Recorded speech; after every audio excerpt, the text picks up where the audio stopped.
is a brand of candy that was established in 1729. No, okay. So this is told us. I told you I was going to tell lies. Most of what I'm going to say is true, to my knowledge. The other thing I do want to say, though, is that we're extraordinarily lucky to have with us Dr. N.K. Rees, esteemed uncle of John Palmer and Henry Smith Rees, who were twins. Nathan will even know. Nathan may be related to the Reeses. As far as I know, we have to go into some old Welsh records to determine that. We haven't yet been successful. Okay. Still working on it. I'll speak louder. Are we going to have to hook you up to a microphone? Well, if you stop rattling the candy, then what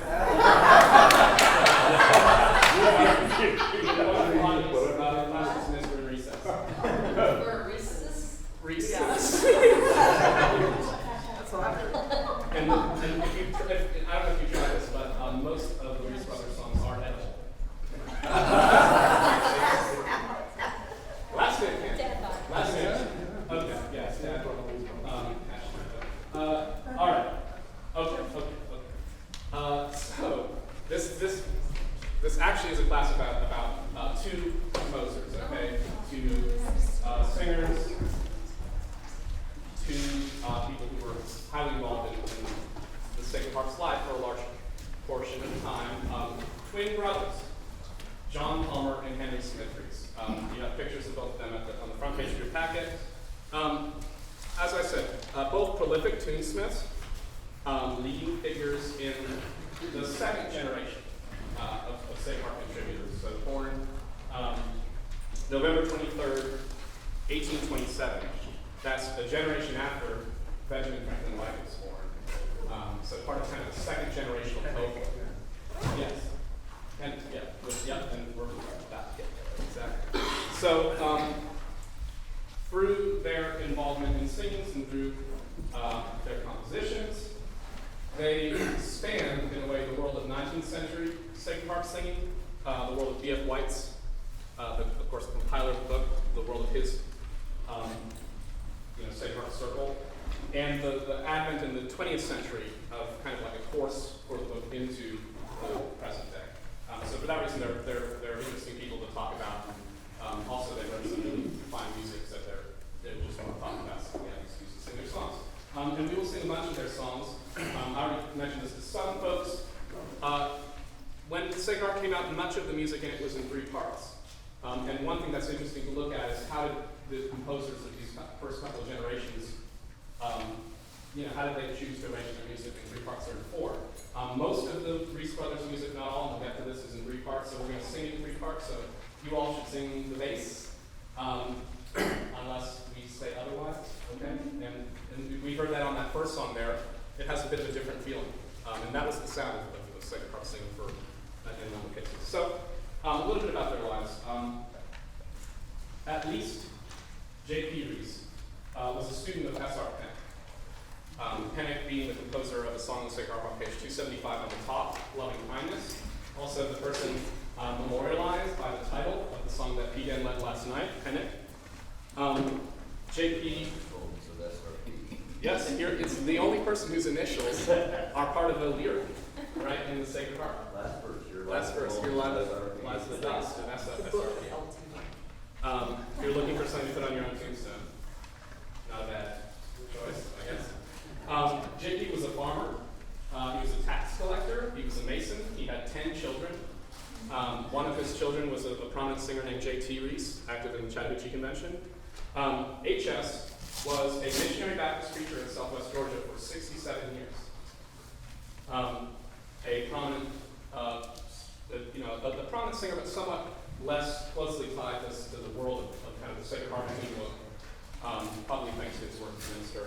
I'm not sure if I'm making this up, but I believe that he had, at the time of his death, he was said to have officiated more marriages in the state of Georgia than anyone else living. He himself had 2 marriages. His first wife died. He had one child with his first wife and 7 more with his second. As I said, both were active in early singing conventions, including the Southern Musical Convention. We heard about it yesterday. MSG Musical Convention, which is still held, the oldest continuously held singing, where J.P. Rees was actually vice president for a number of years. HS's first two songs were published in the second edition of the Sacred Harp. Okay, so the edition of the Sacred Harp that came out in 1850. The song we just sang is one of those two. HS was only 23 years old when that song was published. So active as a composer, as a quite young man. Land of Rest is relatively little used, but it's a nice tune. It's his other song from that edition. And by the way, all this information about their tunes, I've given you it's really kind of an incomplete listing of information about tunes by the Rees brothers. A number of the songs, well, we'll get to some of that later. But anyway, you can see a lot about it. What music they wrote on the list on pages 2, 3, and 4 of your packet. So J.P. followed with his first song in 1855, so when he was 28. And it was published in a newspaper. Okay? We don't really see that many Sacred Harp tunes first published in a newspaper these days, but it was not too uncommon in B.F. White's day. In fact, B.F. White was the quote-unquote superintendent of a newspaper called The Organ, published in his hometown. And the song that's currently on page 404 of the Sacred Harp was published in that paper in 1855. So let's sing that, Justin. And again, let's just sing this in 3 lines. It's appeared without an alto. What page? 404. 404.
And really nice to hear that song in 3 parts, and to hear just these wonderful spare chords, and yet a lot of harmonic richness. As you go through this song, you encounter most of the chords that can be made with 2 or 3 notes in the scale. You also see some kind of, and it's what trips us up on this song, but you see some rhythmic sophistication, right? You see some real interesting interplay there between sets of quarter notes and dotted notes. So, you know, a young J.P. Rees just starting to write music, but already doing some interesting things. There is a third Rees with at least one piece, and that is Thomas Clopton Rees, born June 8th, my outline here says 1929, which would make him 101 years younger than his siblings, but surely I meant to write 1829. And I did in my packet. Anyway, if you turn just to page 5, we're not going to sing it, I'm afraid, but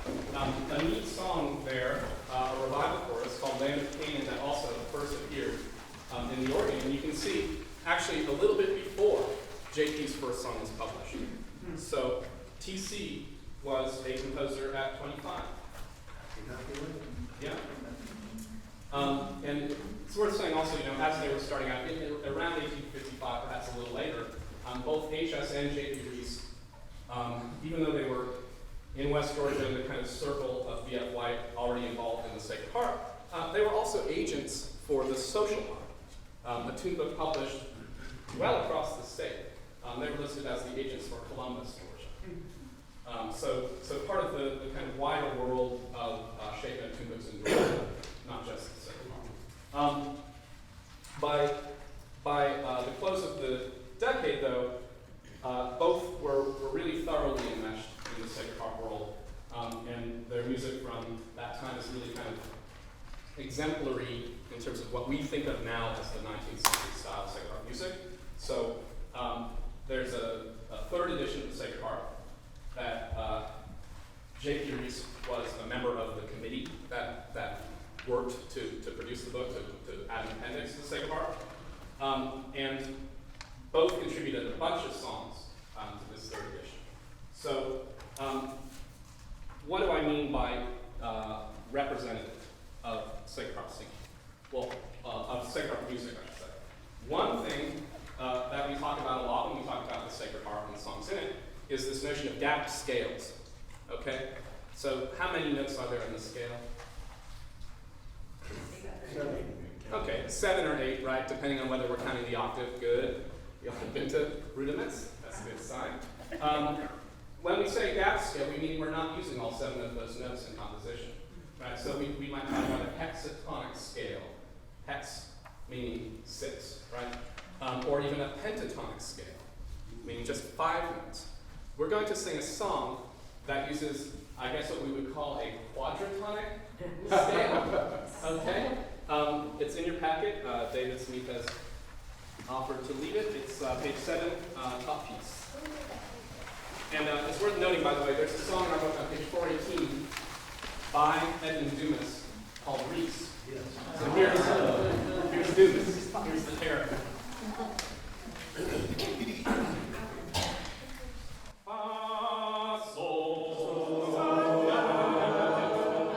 Sometimes it's a good idea to look at the second half of the song when you pitch. Oh, yeah. Sol,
Another term that we use all the time when we talk about Sacred Harp music is this notion of dispersed harmony.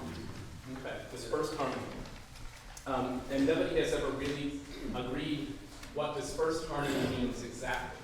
But the Reeses are a great example of at least 2 things that it meant to editors of the song.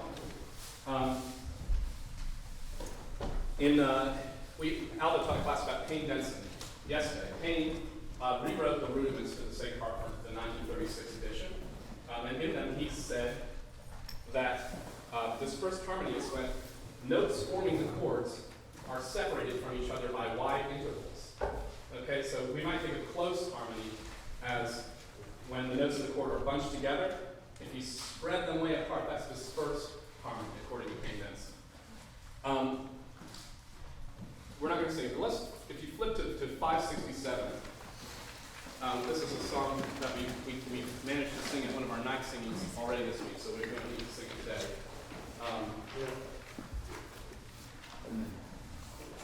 Look at the size of some of these intervals. Okay. Look in the third measure, for example, the second note where the basses have a really low fa, the trebles have a really high sol. And if you look actually at this song, imagine again there's no alto. The tenors have a nice melody that kind of ranges the area where there's lines, right? The bass runs below it. The treble runs above it. And sometimes they're doing just about the exact same thing. If you look at the bottom brace and ignore those low choosing notes, the bass and the treble have the same music in octaves from the beginning all the way to center, 2/3 of the way through the line. This is a great song. But it's a demonstration of one view of what dispersed harmony is. It's also a demonstration of what we would call parallel octaves and fifths and things like that. So the two parts share music material. There's plenty of other examples, especially I've noticed in the early work by both of these composers of this kind of approach to writing dispersed harmony. The song Traveling Pilgrim that we sang to open, if you look at it again on your time, you'll see similar kind of structure. A melody in the middle, treble high, bass low, often in octaves. Happy Home on page 343 is like that, and we'll sing another one that has less of this parallel quality, but the same kind of high, medium, low structure, which is Can I Leave on page 385. And Aldo has offered to sing that for us. 385. 385 and 1. There's a great piece on the top by Rees as well, but we may not have time for it today. We're not singing all Rees' pieces, by the way, because there's well over 50 of them. If you haven't done them, you just don't have time. Explore them on your own.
And there's very little crossing among those three parts. There's a moment where the bass will rise above the tenor, but the treble just kind of hangs out of there. And you actually see that in quite a number of Rees tunes, especially earlier Rees tunes. When a melody runs high, so we sang 404 earlier, remember J.P. Rees' first song, a melody that ranges pretty widely. So when it runs up high, often the trebles do duck below it. Right? So even on the early music, when that top material was taken by the tenor, they found lower material for the treble. And the same on the one on 7 there. That's right. Yep, that's one where there's quite a bit of crossing. And there's others like that. Cuba, on page 401, an H.S. Rees song that has a quite high treble. But there are moments when the tenor reaches high, and there are moments when the tenor reaches quite low. When it reaches low, the bass rises above it. Right. Joseph Stephen James, who wrote new rudiments, we'll call them new, for the 1911 original Sacred Harp, he defined this verse for free moving harmony in describing the music of the Sacred Harp. So this notion of free moving is another way that we like to think about the music in this book. So that we could take that to mean that each part is melodic. We could take it to mean that the parts range, that they do cross a good bit. And when you start to turn later in these composers' careers, you see more and more of that. You see that all of a sudden they're not just, writing melody somewhere in the middle with a treble above and a bass below.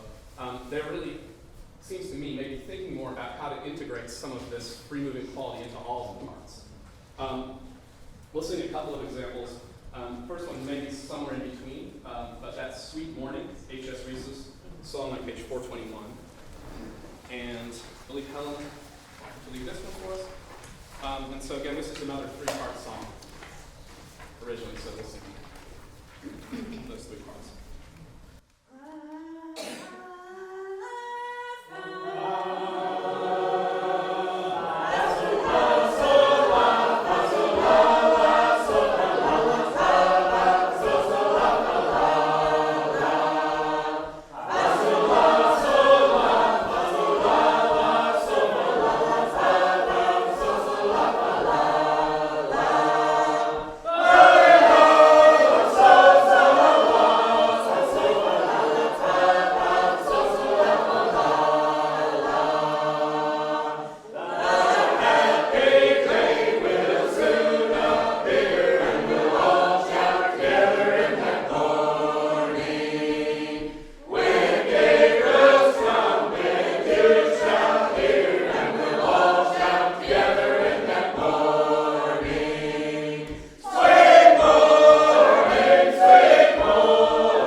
And you look right at the beginning of it. Tenor starts in the middle, bass right below it, treble right above it. Treble rises up high, and then as the tenor reaches higher, the treble comes down low and crosses below it. Follow the tenor along to the middle of the top brace. When it finally falls low, the bass is up above it. Right? And that way of writing makes possible what we often call thunder and lightning, which is a great way of evoking the spatial quality of Sacred Harp singing, where in the bottom brace, the tenors have this really wonderful high fa that's echoed a short while later by the trebles, the way that thunder follows lightning, except that only one of them makes a sound. So it's one of these. It's more like thunder and thunder, except that there's no, thunder. So someday we'll come up with a better metaphor. Someday we'll come up with a better metaphor, but for now, we're stuck with thunder and lightning. Great. Let's just go ahead and sing another song like this. But we'll sing with this quality. Let's say it's Park Crossing. That's Sharpsburg. So totally different song. The same approach to this first harmony. I think Jillian. Yeah. 39 on the bottom. 39 on the bottom. Another three-part song. Oh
plenty of that thunder and lightning, right? Plenty of it late in the song where the two parts trade that high. In this case, it's a high la. Also some moments where the parts do follow each other. Look at the treble and the tenor chords at the beginning, where they start by trading figures, and then in their own place, they each have a jump from a high note to a quite low note, right, together. So this is some sophisticated writing, actually. This isn't just about a melody and then one line that's operating above and below it in octaves, right? This is some real interesting thinking melodically, as well as harmonically. And not just harmonically, but about the texture with the parts together as well as individually. So a lot going on, yeah. Do you think it's typical of these songs that are listed as collaborations, that like Shell came up with the melody and Rees harmonized it? Yeah. Something to say. I wish we knew, you know? Yeah, so That seems likely, maybe. it seems plausible, yeah. You know, and it's something I'll actually, let's say, I'll get to that a little bit later on. But yes, it's always worth looking at the attribution of a Rees song, because you often see more than one name listed. In the old books, you would have seen all kinds of annotations as well, things like for the organ, okay, or original, okay, words that in most cases are not reflected in the list that I've made for you, because I haven't seen the issue of the organ necessarily, right, that has that tune in it, and I don't really know what original meant to put that there, right, okay. You know, other songs in this vein that we're talking about now, in terms of this verse harmony, might include Never Turn Back on 378, so take a look at that sometime. A really popular one, The Golden Harp, on page 274, a 4-part song with wonderful treble tenor interplay, like we've been seeing. So, moving ahead just a little bit. By 1870, so by the time the 4th edition of the Sacred Harp came out, both Rees brothers had moved away from Columbus. So in the aftermath of the Civil War, Sacred Harp's geography shifted fairly dramatically. A lot of the contributors to the early editions of the Sacred Harp lived in the kind of area around, you know, Harris County, Columbus. These areas on the, I like to think of them as Black Belt borderland areas. So areas where the population was, say, 50 to 70% white, 30 to 50% black, where the economy was a mix of slaveholding plantations and smaller, you know, kind of like farm, sort of agricultural stuff, and then shops and things like this in towns. But most of the direct contributors to the Sacred Harp who lived in these areas had moved either out west or in a lot of cases a little bit north and east by the decade after the close of the Civil War. And that includes both of these Reeses. And there's a lot to say. Okay. They, well, let's start with this song. Yeah. Give me some time. So during this period, these composers were, what I'll say is they were writing a lot of music that was even more kind of original and extending the bounds of what Sacred Harp writers were doing at the time, and yet their music was really strongly also influenced by the world around them and by what was already in the book. Okay, so that's kind of our theme moving forward. And let's start with the song on page 417, Weeping Pilgrim. Another 3-liner. Nathan, do you read this? 417.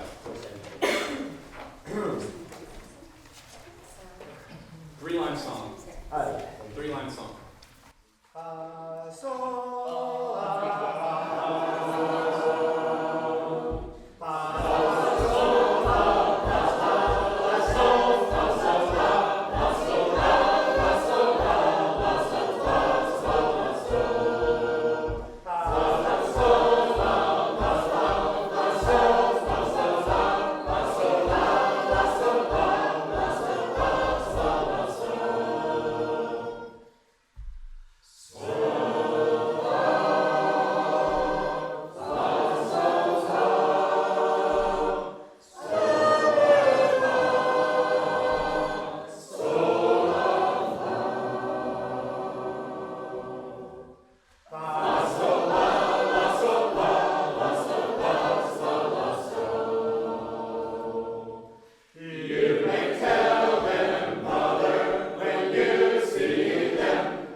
But where several people know where we're going here. So JP in this song is not afraid of time changes. Okay? He's not afraid of instructions. He has one instruction here in Italian, okay, and another one in English that references both tempo and dynamics. If you look at the Rees brothers' music from this time, they're not afraid of writing in less used keys. G isn't the least used key. It's not the most used key, but they're writing in all different keys, so their melodies have different compasses. But this is also a song in a genre that was all around JP and HS in the musical landscape. This isn't a kind of a revival chorus, so maybe it's an original song. It's also kind of a revival chorus. I have here that it was informed by the contemporaneous landscape, and by landscape I mean landscape. The story, and I should just let Warren do. I want to tell the story about the certain note.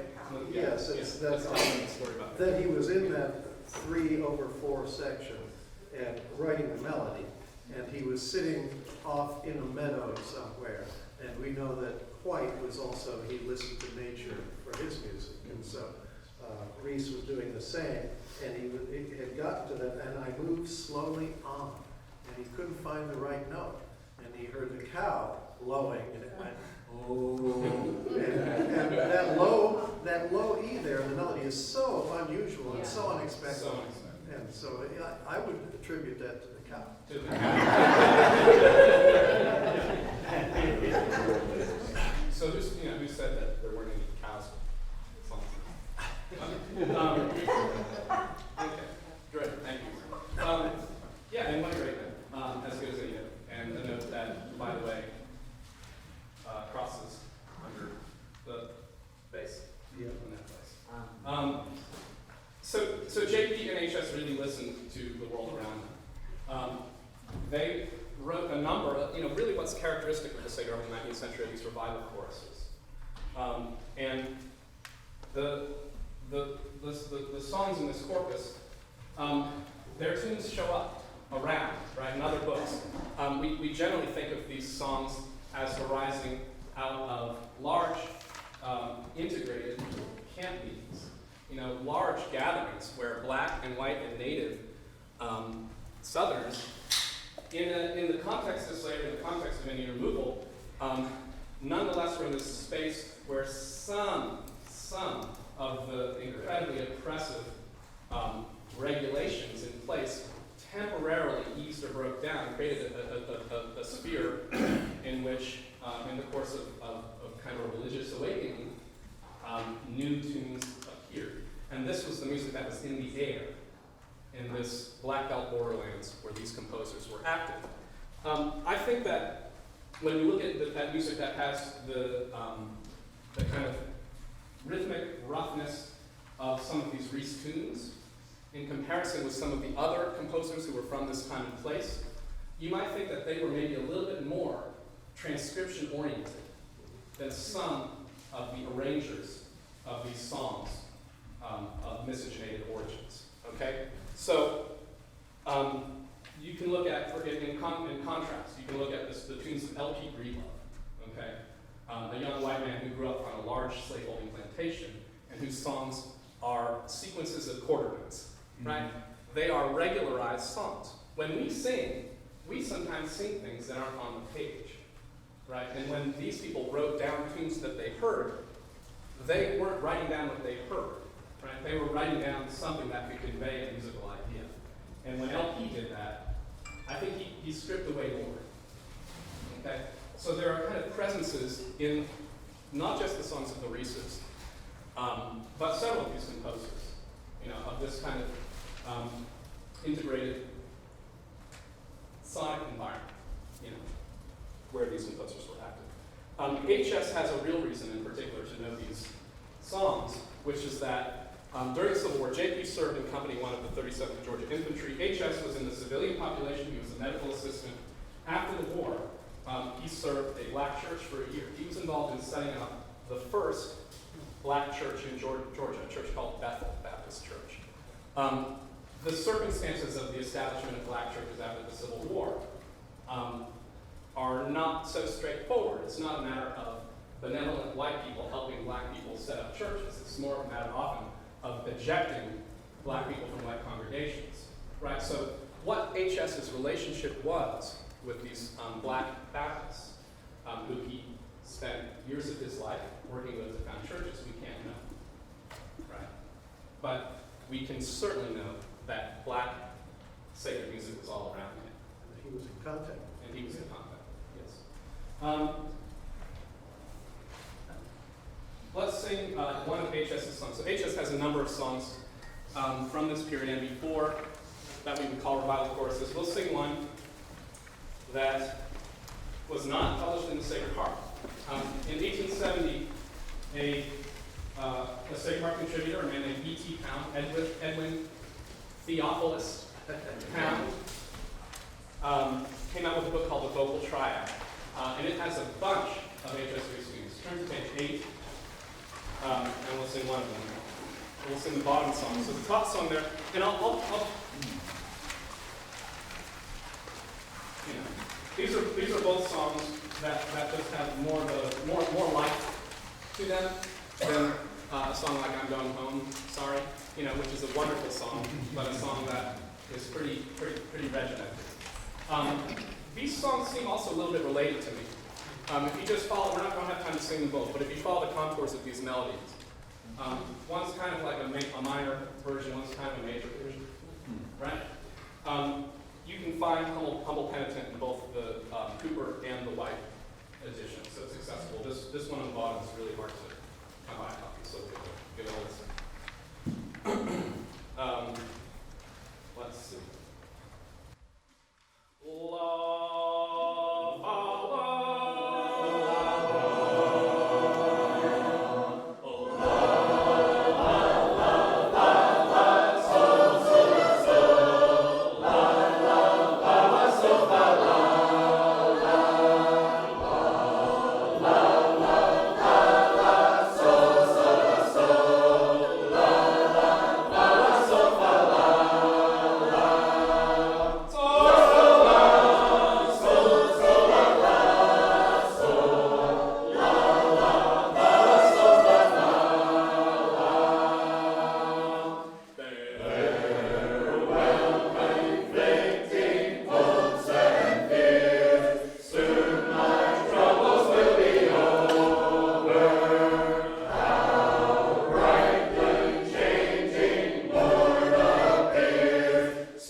Let's see. More songs that we might look to where we see just more nuanced, rhythmically complicated music. Love the Lord on page 375. Sweet Union on page 424. Warren mentioned that we see, so when we say listening means all kinds of things, right? We all the time we see co-contributors, right? We see Rees brothers, both of them, listed with another writer. So what the nature of their collaboration is, again, hard to say. Maybe in fact they did write an air that a Rees brother helped harmonize. Maybe they heard an air, right, that Rees brothers helped harmonize. 567, something we looked at earlier, the Sacred Harp used to say that it was as sung by Judge Falcon of Alabama. Okay. Until 91, that was. Until 1991, that was the book, that's right. So we talked a little bit about these revival choruses. The Rees brothers are really important for their contribution to a whole other genre of music that characterizes Sacred Harp singing just as deeply as revival choruses do, which is not so much what was in the air around them as what was in the book that they were holding, and that is the fuguing tune. Okay, the Sacred Harp had tons of fuguing tunes in it when it was published in 1844. And most of them had been written long before that. Most of them were written in the 18th century, the first decade of the 19th century. In the 20th century, when new editions of the Sacred Harp were published in 1911, 1936, 1960, 1991, fuguing tunes are a major component of the newly composed music added. We might have the Reeses to thank for that as much as anybody. Let's turn to page 423.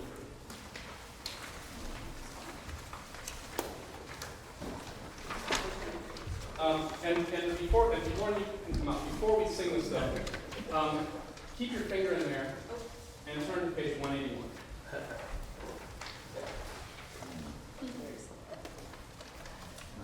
Here on page 181, we have a tune written by a man from New York State, or Connecticut. Connecticut. That was my second guess. P. Sherman, 1808. And you look to the beginning of the fuguing section, and you see something really unusual. You see this rhythm of a quarter followed by a pair of eighth notes, each with its own syllable of text. And you see entrances staggered just a half measure. When we sing a fuguing tune, how far apart are our entrances typically? They are one measure apart. Sometimes they're even longer apart, right? It's quite an effect, right, to sing this song. Turn back to 423. Here's a three-part song, right? This is not a rip-off, right? This is not a rip-off of Exit. This is a different song. But look at those entrances. Look at those entrances. Now, the Exit entrances all have the same figure. They have the same notes, right? Here, they jump up, right? The first entrance is on the tonic, the second is on the fifth, the third is on the octave. Okay. Now, this is a new song, but it sure is inspired by an old song that was in the Sacred Harp. So J.P. Rees came up with a way to write a new fugue. Let's give it a listen. This is another three-part song. Alto sing bass. Alto sing bass. That's right.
Yeah, I don't even know what to say.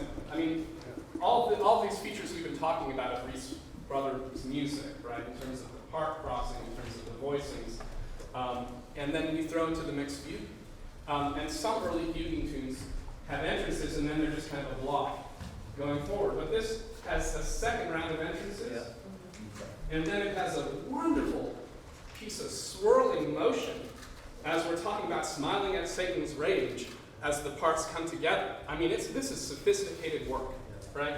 Okay, let's sing it. 34. We're getting there. But before we get there, let's look at 419. Oh, yeah. Let's look at 419. So this was J.P. Rees. Now let's look at a song by H.S. Rees. Yeah. We talked about how 423 draws significant inspiration from an early 19th century fugue tune. Here's an astoundingly original fugue tune. Let's just. Is this 3 or 4? Excuse me. This is in 3 voices.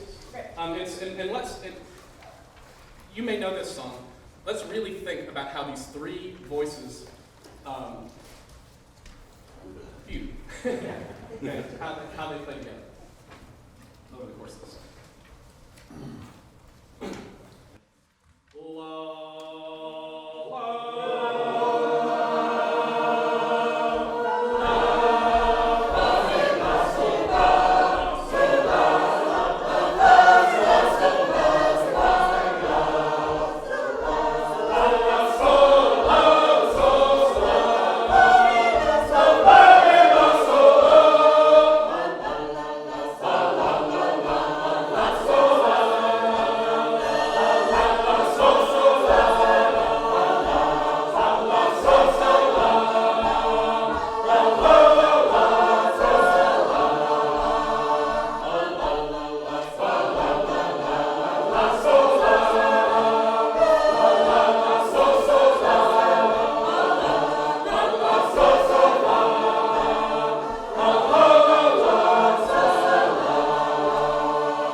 Before we even get to the sequencing entrances, before we even get to the repeats. There's one that happens before any parts have even fallen out in the top bracelet. When the voices just get their way through a phrase at different times. And also, at the end of the song doesn't ever stop fuguing. Yeah, 20th century composers couldn't exceed this. At best, they could equal it. You have composers like Marcus Cagle, who are among the most inventive, who find ways in songs like Blissful Dawning to echo this practice of never stopping your fugues, and in songs like 522, what's the name of 522? Needless Ones. Of messing around with the words before you even get to any part. Yeah. So, amazing song, and a real original piece of work. Let's turn to page 434. So, these songs look backwards. They were astoundingly original in the moment, and they also charted a path forward. And you see this in several of the songs. Another one we're not going to sing is 383. Yeah. Another 3-part fuguing tune that's, to me, even more excellent in its original version. But here, 434, a song written in 4 parts.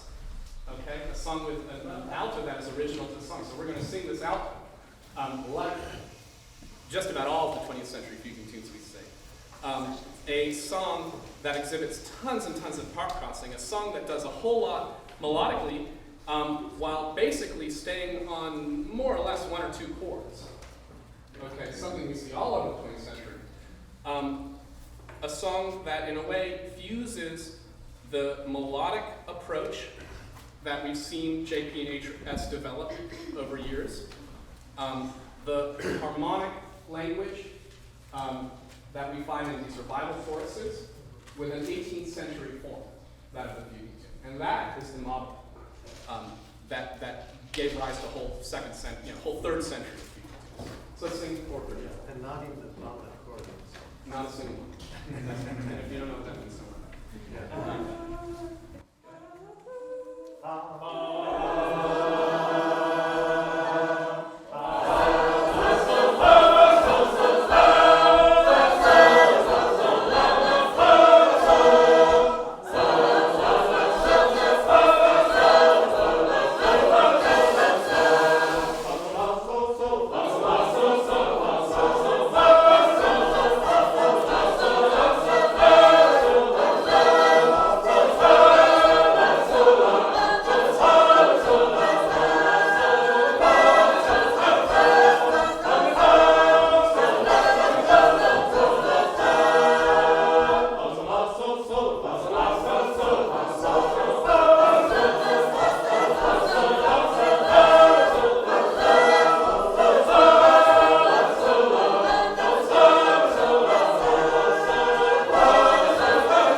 I should say that the other composer who really joined JP&HS on this process of inventing the fuguing tune for the 20th century is Sarah Lancaster, who wrote two fuguing tunes.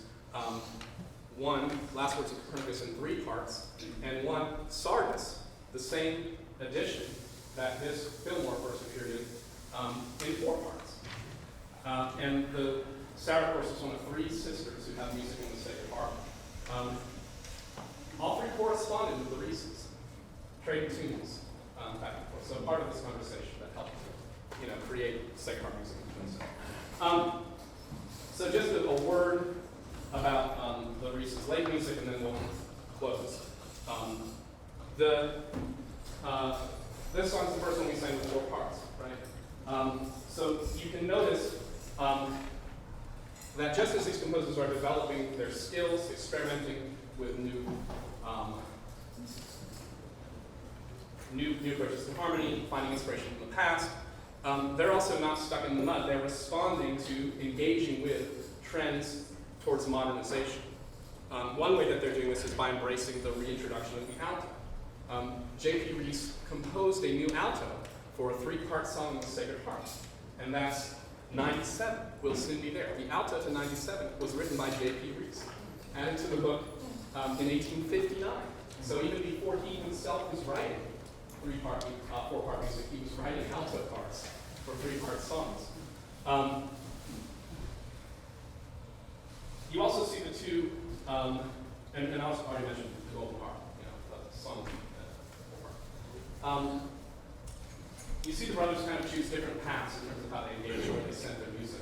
And we don't have a lot of time, but on your own, look at the list of songs. You'll see J.P., the lion's share of his music written in the 1860s is published in the Sacred Harp. There's a few songs in E.T. Pound's Vocal Triad. E.T. Pound titled this book the Vocal Triad because it has music in round notes and 7-shape music, as well as music in 4 notes. Okay? He was an agent of modernization in the musical landscape. He lobbied for and was successful in getting the Southern Musical Convention, the first convention to use the Sacred Harp to accept other books. H.S. Rees sent a few of his songs to the Sacred Harp in 1870, the lion's share of his music to the Vocal Triad. Okay. Later on, J.P. Rees had 3 songs included in the 7-note book published by 2 of B.F. White's children, a book called The New Sacred Harp. H.S. continued to share a song or 2 with E.T. Pound for his later works. And we won't sing it, but I've put a couple of examples of that in your packet. There's a song called Shell, which named for a prominent Sacred Harp family in West Georgia, that appeared in the New Sacred Harp. It's kind of a modern song compared to what we've been singing with J.P.'s, but it still has some real great hallmarks of his writing in terms of a harp change, a time change, some delightful stuff in there. And there's also a song that Alan brought my attention to, an 1882 song by H.S. Rees and E.T. Pound's books, and a couple of other fun things. So, J.P. was kind of ascendant in middle age. He was running for the state legislature. He was a prolific composer. Joe James writes that J.P.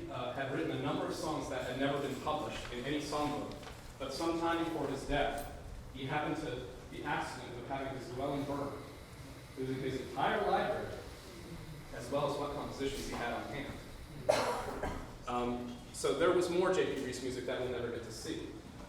We're lucky that we have what we do. There's more music by J.P. Rees in the Sacred Harp than by anyone other than B.F. White and E.J. King, who are the compilers of the book. The Chattahoochee Musical Convention, which had become, by the turn of the 20th century, become the most prominent central organization in Sacred Harp, tasked J.P. Rees with revising the Sacred Harp in 1899, heading a committee to revise the Sacred Harp.